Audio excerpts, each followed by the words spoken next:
He said it loud enough for the microphone to catch. "You're not my real son anyway." It wasn't anger in his voice. It was dismissal, the kind a man uses when he's trying to crush you in front of a crowd.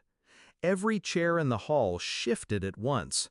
Gasps, murmurs, someone's champagne flute clinked against the floor. I smiled. Not the smile of a son embarrassed, the smile of a man who had been waiting for this exact moment. I walked to the podium. The applause from my name being called was still fading, replaced by a thick, awkward silence. I pulled an envelope from my graduation robe. White, crisp, heavy. My father's wife, the second one, froze in her seat, her face drained of color like she'd just seen the executioner walk in. Flashback, before the knife went in. I met him when I was 3. He married my mother when I was 5. He wasn't perfect, but I was a kid. Perfection wasn't part of my checklist for love. He was the man who taught me how to ride a bike, how to shake a hand, how to hide fear when someone bigger tries to intimidate you. I believed in him. Even when he left my mother for the woman now sitting in the front row wearing pearls that didn't belong to her.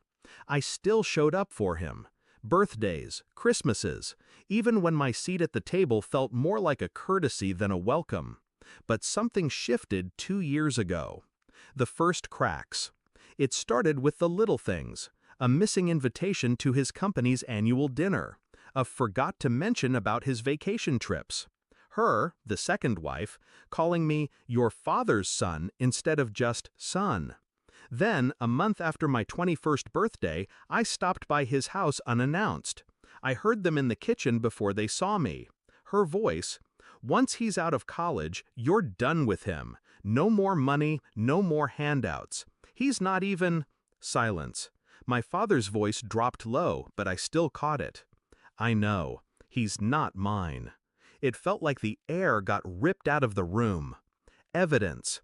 I didn't storm in. I didn't ask questions. I just walked away. And that night, I started digging. 1 month later, I had it. A DNA test he didn't know I'd taken, from a stray glass he'd left at my place. I wasn't his biological son.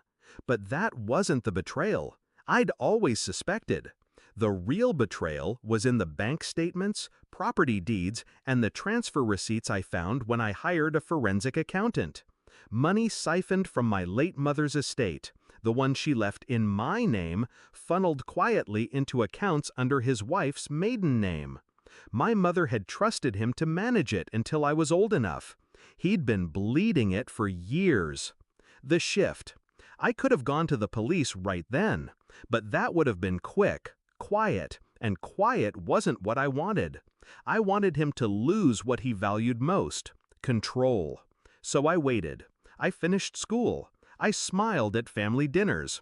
I even thanked him for helping me through college, while I gathered every document, every transfer, every signature.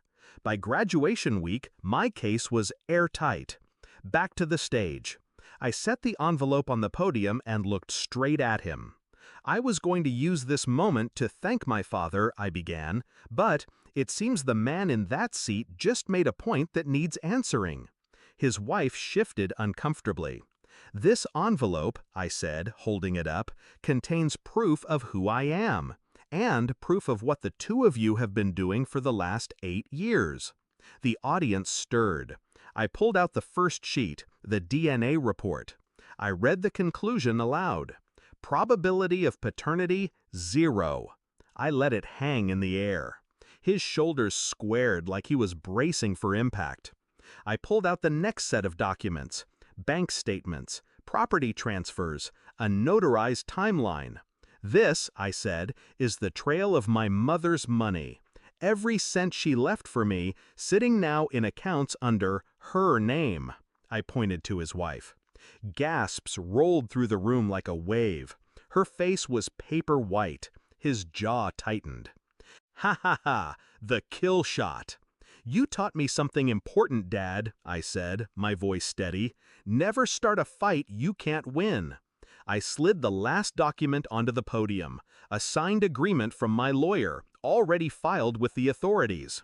As of this morning, your assets are frozen. Your accounts are under investigation. Oh, and the house? I smiled. It was in my mother's name. You'll need to find somewhere else to sleep by the end of the week." The silence was deafening.